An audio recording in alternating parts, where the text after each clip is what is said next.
Waktunya bersaat teduh dengan Tuhan melalui bacaan Alkitab 1 pasal sehari dalam kitab Nabi-Nabi Besar bahagian kedua seri yang ke-21.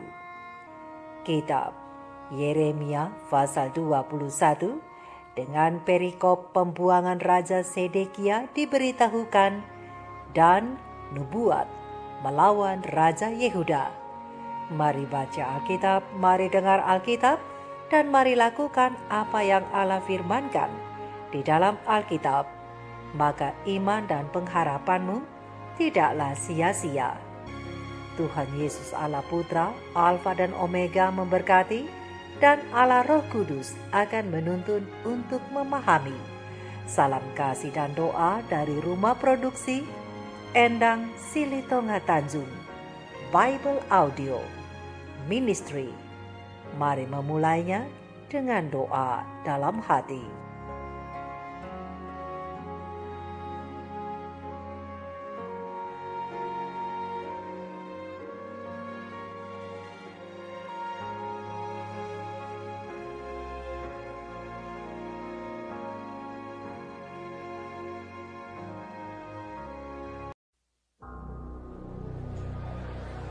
Firman yang datang dari Tuhan kepada Yeremia ketika Raja Zedekia mengutus Pasyur bin Malkia dan Imam Zefanya bin Maasea kepadanya dengan pesan, "Tanyakanlah kiranya petunjuk Tuhan untuk kami, sebab Nebukadnezar, Raja Babel, memerangi kami. Barangkali Tuhan mau melakukan kepada kami tepat seperti perbuatan-perbuatannya yang ajaib, sehingga Nebukadnezar mundur meninggalkan kami."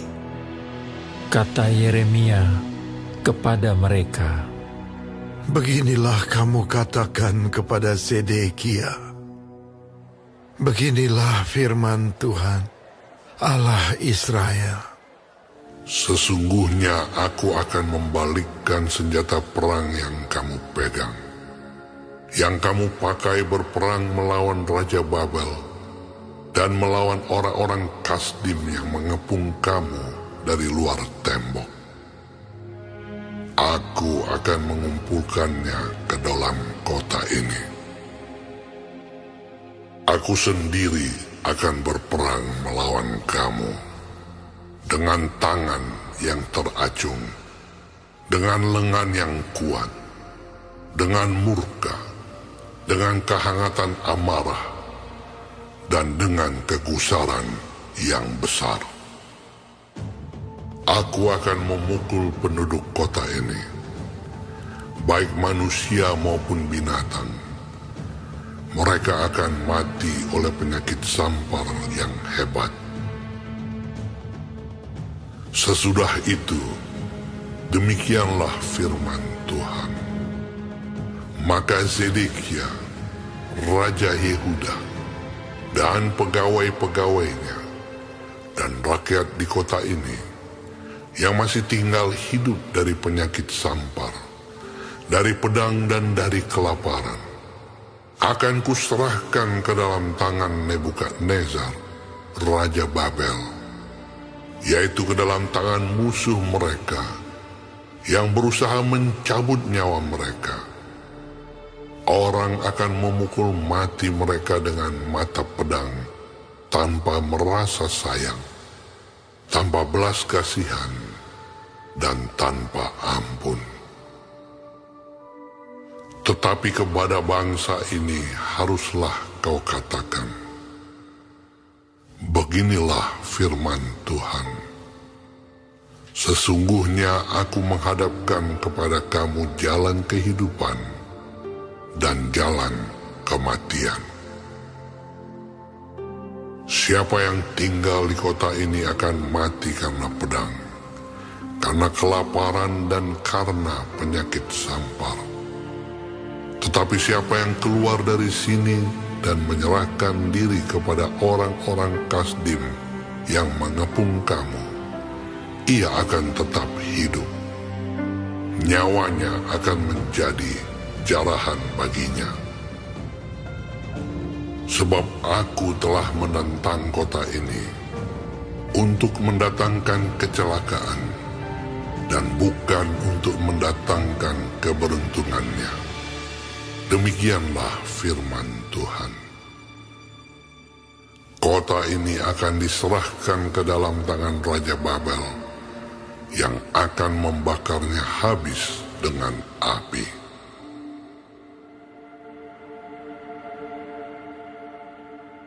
Kepada keluarga Raja Yehuda, dengarlah firman Tuhan.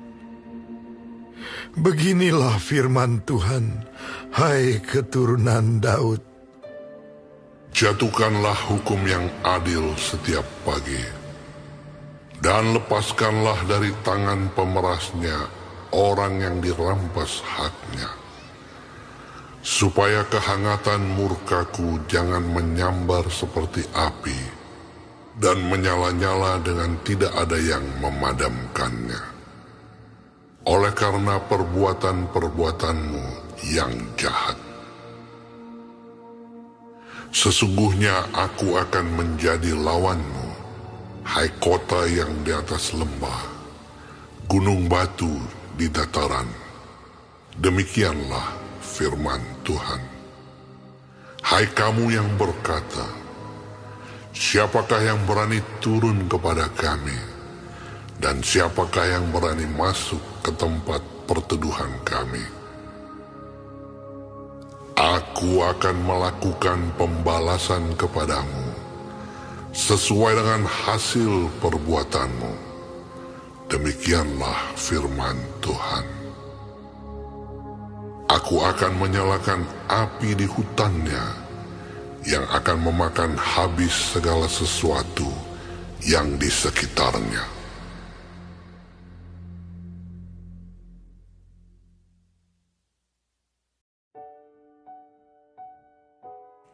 Kita telah menyelesaikan bacaan Alkitab 1 pasal sehari dalam kitab Yeremia pasal yang ke-21. Sedikit perenungan melalui pasal ini tentang akibat kebenaran dan keadilan yang diselewengkan dengan ayat panduan perenungan. Terang besar Alkitab Yeremia 21 ayat 11 dan 12 dengan bunyi nas. Kepada keluarga Raja Yehuda, dengarlah firman Tuhan. Beginilah firman Tuhan, hai keturunan Daud. Jatuhkanlah hukum yang adil setiap pagi dan lepaskanlah dari tangan pemerasnya orang yang dirampas haknya, supaya kehangatan murkaku jangan menyambar seperti api dan menyala-nyala dengan tidak ada yang memadamkannya oleh karena perbuatan-perbuatanmu yang jahat.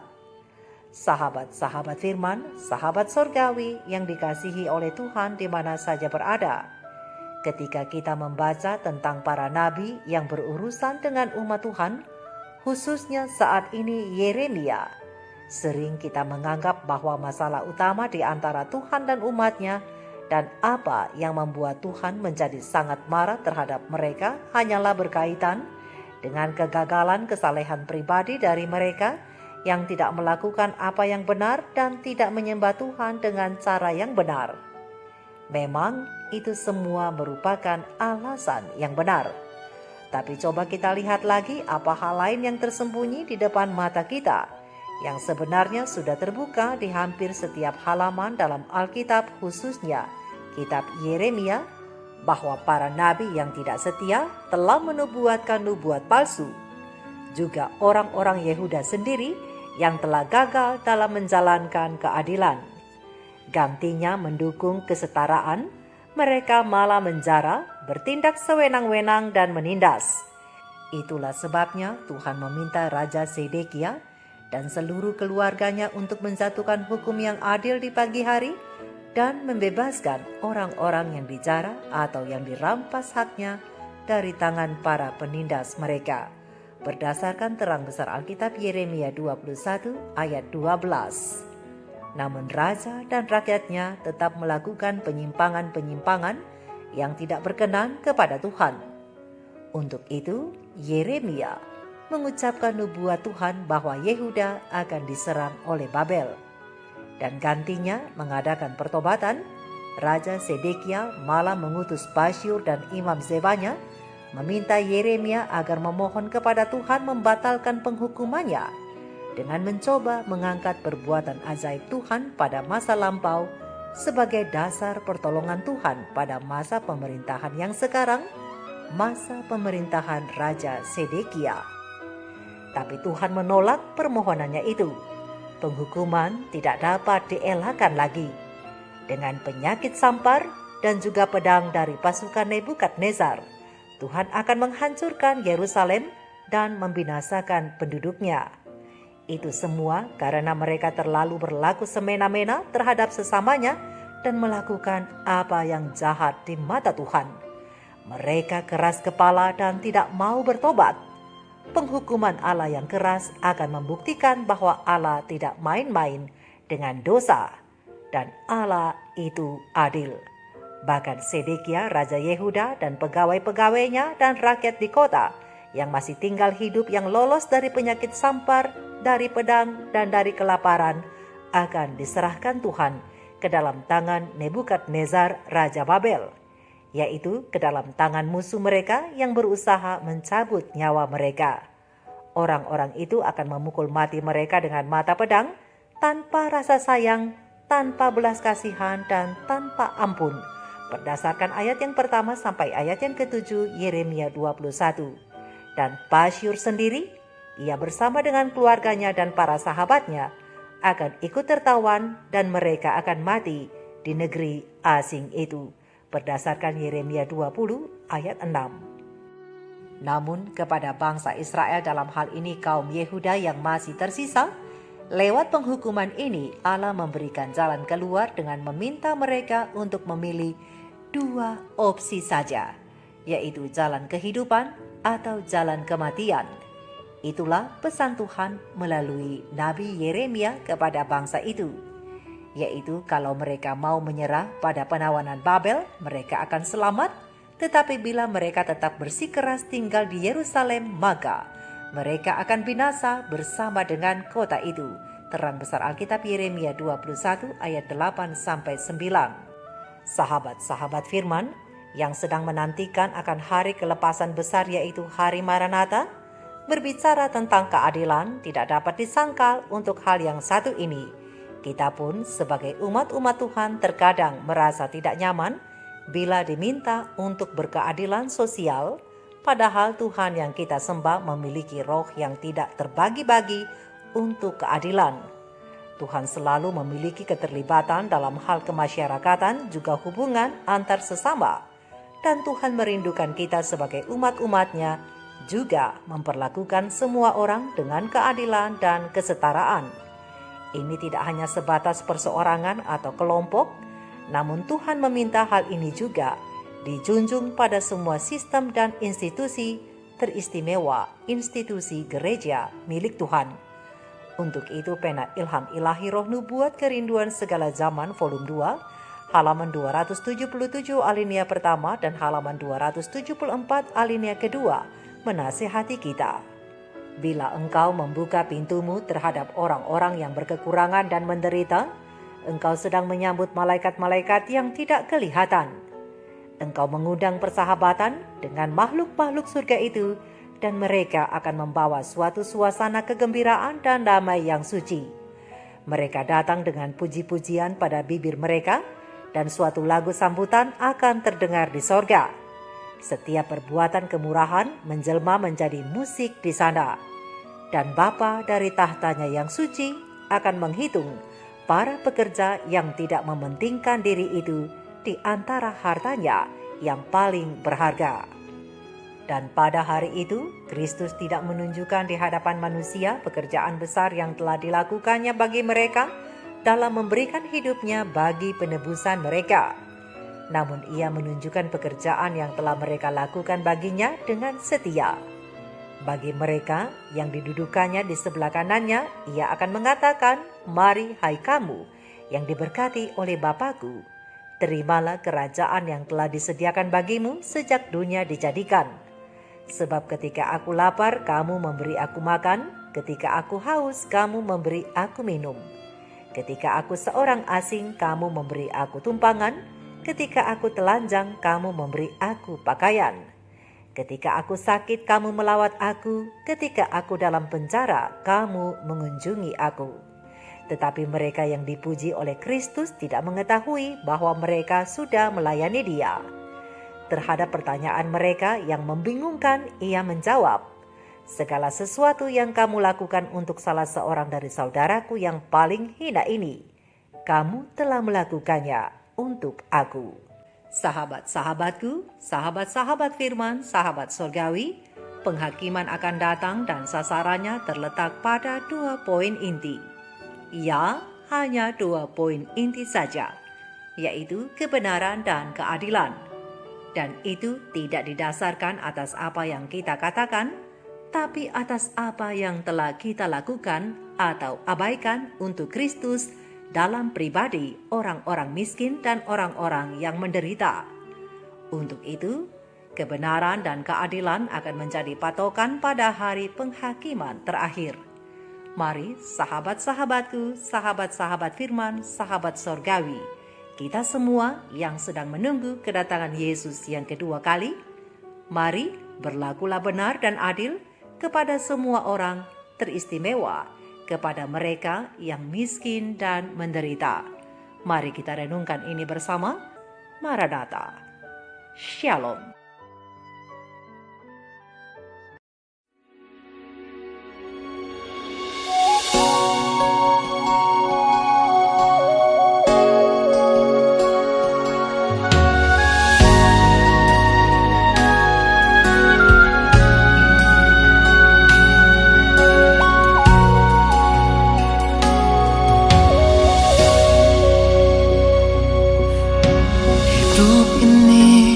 Adalah kesempatan. Hidup ini untuk melayani Tuhan. Jangan sia-siakan waktu yang Tuhan beri. Hidup ini hanya sementara.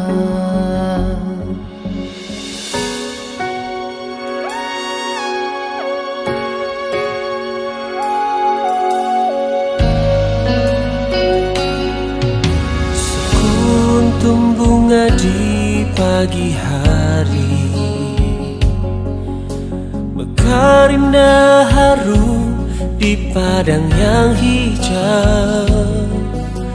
Demikian Tuhan mendandani rumput gugur bunga bila panas terik. Oh Tuhan, pakailah hidupku selagi aku masih kuat. Satu saat aku tak berdaya, hidup ini sudah jadi berkah. Oh Tuhan, pakailah hidupku selagi aku masih kuat. Suatu saat aku tak berdaya, hidup ini sudah jadi berkah.